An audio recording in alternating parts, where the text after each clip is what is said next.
কুনতু নাহাইতুকুম আন জিয়ারাতিল কুবুর, আমি নবীজি এক সময় তোমাদেরকে কবর জিয়ারত করতে নিষেধ করেছি। নামাজ পড়তে গেছে পরে আমি ইমামতি করব, মসজিদের ইমাম বলতেছে এটা জানাজার সালাত না, এটা জানাজার দোয়া। তা আমি জিজ্ঞাসা করলাম, হুজুর এটা জানাজার দোয়াই কেমনি? দোয়া করতে কি কিবলামুখী হইতে হয়নি? মাথা না তো আপনি তো এটা করতেছি কিবলামুখী হইতে হয়। দোয়া করতে কি তাকবীরে তাহরিমা মানতে হয়নি? তো আপনি তো জানাজা পড়তে তাকবীরে তাহরিমা মানতে হয়। দোয়া করতে কি সানা পড়তে হয়নি? তো আপনি তো সানা পড়তে হয়। আর আপনি দোয়া করতে কি নিয়ত করতে হয়নি? নিয়তের মধ্যে কি পড়েন? এখন যে দোয়া পড়লেন, এই যে এদিকে ফিরে দোয়া করলেন, আপনার দোয়াই ধরলাম। তো আপনি পড়ার সময় কি করছেন? নাওয়াইতু আন উদ্দিয়া লিল্লাহি তাআলা আকবির আরবাআ তাকবীরাতি সলাতিল জানাজা। আপনি দোয়াইল জানাজা কইছেন না, সলাতিল জানাজা কইছেন। মুখে বলতেছেন সলাত, দোয়া নিয়ত করতেছেন সলাত, আর মুখে বলতেছেন এটা দোয়া। এরপরে আপনি জানাজা দিছেন, জানাজা দেওয়ার পরে আপনি দোয়া করতেন গেছেন, এই বেদাত বেদাত, এটা করা যাবে না। অথচ সুনানে নাসাই 1497 হাদিস, সুনানে নাসাই 1497 হাদিস, আবার আবু দাউদ শরীফ 3199 হাদিস, মেশকাত শরীফের কিতাবুজ জানায়েজের মধ্যে হাদিস। আন আবি হুরায়রা রাদিয়াল্লাহু তাআলা আনহু قال সামিতু নবী সাল্লাল্লাহু তাআলা আলাইহি ওয়াসাল্লাম, সামিতু রাসূলুল্লাহ সাল্লাল্লাহু আলাইহি ওয়াসাল্লাম, আমি রাসূলুল্লাহ সাল্লাল্লাহু আলাইহি ওয়াসাল্লামকে, আবু হুরায়রা রাদিয়াল্লাহু তাআলা আনহু বলেন,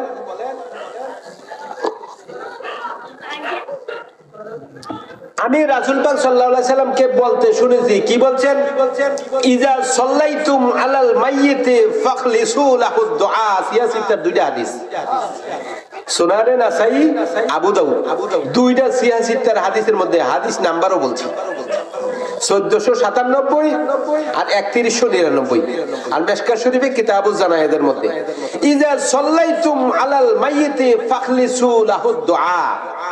যখন তোমরা কোনো মাইয়িতের মৃত ব্যক্তির জানাজার নামাজ পড়ো, পড়ার সাথে সাথে তার জন্য খাস করে দোয়া করিও। আল্লাহর হাবিব কই দোয়া করো, হ্যাঁ তারা কই দোয়া করা বেদাত, তাদের সাথে আমাদের মিলে না, তারা কোরআন হাদিসের বহির্ভূত কথা কয়। আবার আপনি কবর জিয়ারত করতে যাইবেন, কবর জিয়ারত করতে গেলে হেঁটেও কয় বেদাত, এটি কোত্থেকে আনে আল্লাহই জানে। কবর জিয়ারত করতে গেছেন, আমার এদিকে এরকম করে, আবার যখন রমজান মাস আছে সুপে সুপে যাইয়া একেবারে বেশি গেলে 2 মিনিট, 2 মিনিটের বেশি হেতারা করে না। কে রে, এদের তো হেতারা বেদাত বলতেছে, মুসল্লির কারণে না যাইতেছে, টাকা আছে না। মূলত এটা তারা জায়েজ জানে না, নাজায়েজ জানে। এই জিয়ারা করার তারা সম্পূর্ণ বেদাত করে। আসেন তিরমিজি আর সুনান, তিরমিজি আর সুনানের দ্বিতীয় খণ্ড 361 পৃষ্ঠা হাদিস নং 1054। তিরমিজি আর সুনান দ্বিতীয় খণ্ড 361 পৃষ্ঠা হাদিস নং 1054। মেশকাত শরীফ কিতাবুজ জানায়েজ লিখতেছে, আন বুরাইদা রাদিয়াল্লাহু তাআলা আনহু قال قال রাসূলুল্লাহ সাল্লাল্লাহু আলাইহি ওয়াসাল্লাম, বুরাইদা রাদিয়াল্লাহু তাআলা আনহু তিনি বর্ণনা করতেছেন, রাসূল পাক সাল্লাল্লাহু আলাইহি ওয়াসাল্লাম বলেন, কুনতু নাহাইতুকুম আন জিয়ারাতিল কুবুর, আমি নবীজি এক সময় তোমাদেরকে কবর জিয়ারত করতে নিষেধ করেছিলাম। কুনতু নাহাইতুকুম, আমি নাহা করেছিলাম, নিষেধ করেছিলাম। ফাজুরুহা, এখন আদেশ করতেছি তোমরা কবর জিয়ারত করো। ওমা, হ্যাঁ তারা ওই প্রথমটা ধরছে, পরেরটা বাদ দিছে, অর্ধেক এই আয়াতের অর্ধেক নিছে আর অর্ধেক বাদ দিছে। তো জিজ্ঞাসা করি, ইয়া রাসূলুল্লাহ প্রথম নিষেধ করলেন কেন, পরে আদেশ করলেন কেন?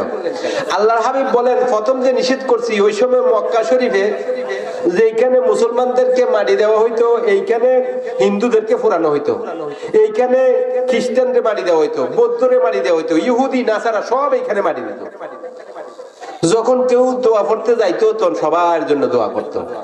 এইটা আল্লাহর রাসূল খারাপ মনে করতেছে। এই এই জন্য আল্লাহর হাবিব বলেন কুনতু নাহাইতুকুম আন জিয়ারাতিল কবর, আমি তোমাদেরকে কবর জিয়ারত করতে নিষেধ করেছিলাম। যখন মদিনায় আসলো মুসলমানদের নতুন কবরস্থান হলো, নতুন কবরস্থান হওয়ার পরে আল্লাহর হাবিব বলেন ফাজুরুহা, এখন তোমরা সবাই কবর জিয়ারত করো। এতে কি লাভ হইব? যদি তুমি কবর জিয়ারত করো তাইলে দুনিয়ার থেকে তোমার মন ফিরবো, দুনিয়ার আসক্তি তোমার মনের থেকে কমবো, গুনার কর্ম তোমার কমবো, তুযাক্কিরুল আখিরা, পরকালের কথা তোমার স্মরণ হইব, এটা তোমার উপকার হইব। তো কবর জিয়ারত করতেন না কেন? কবর জিয়ারত করা জরুরি না?